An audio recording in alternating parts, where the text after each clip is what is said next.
ಬರದಿಹುದರ ಎಣಿಕೆಯಲ್ಲಿ ಬಂದಿಹುದರ ಮರೆಯದಿರು. ಗುರುತಿಸೊಳಿತಿರುವುದನು ಕೇಡುಗಳ ನಡುವೆ. ಇರುವ ಭಾಗ್ಯವ ನೆನೆದು ಬಾರನೆಂಬುದ ಬಿಡು. ಹರ್ಷಕ್ಕಿದೆ ದಾರಿಯಲೋ ಮಂಕುತಿಮ್ಮ. ಇದನ್ನು ದೇವನಹಳ್ಳಿ ವೆಂಕಟರಮಣಯ್ಯ ಗುಂಡಪ್ಪ ಡಿ.ವಿ. ಗುಂಡಪ್ಪನವರು ಮಂಕುತಿಮ್ಮನ ಕಗ್ಗದಲ್ಲಿ ಪ್ರಸ್ತಾಪಿಸ್ತಕ್ಕಂಥದ್ದು. ಇದನ್ನ ನೀವು ಸರ್ವೇಸಾಮಾನ್ಯವಾಗಿ KSRTC ಅಥವಾ BMTC ಬಸ್ಗಳಲ್ಲಿ ನೋಡಿರ್ತೀರ. ಇರುವ ಭಾಗ್ಯವ ನೆನೆದು ಬಾರನೆಂಬುದ ಬಿಡು, ಹರ್ಷಕ್ಕಿದೆ ದಾರಿಯಲ್ಲೋ ಮಂಕುತಿಮ್ಮ ಅಂತೇಳಿ. ಎಷ್ಟು ಅರ್ಥಪೂರ್ಣವಾದಂಥ ಸಾಲುಗಳು.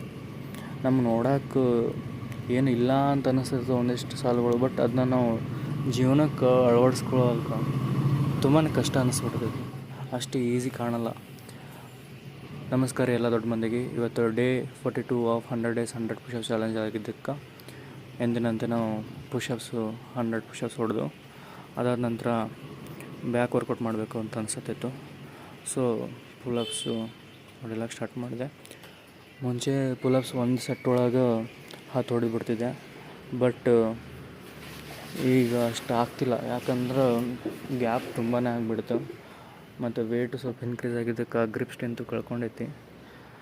ಮತ್ತು ಟ್ರೈ ಮಾಡಬೇಕು. ಲಾಸ್ಟಿಗೆ ದಂಡು ಹೊಡೆದು ಇವತ್ತಿನ ವರ್ಕೌಟ್ ಮುಗಿಸಿದೆ. ಧನ್ಯವಾದಗಳು.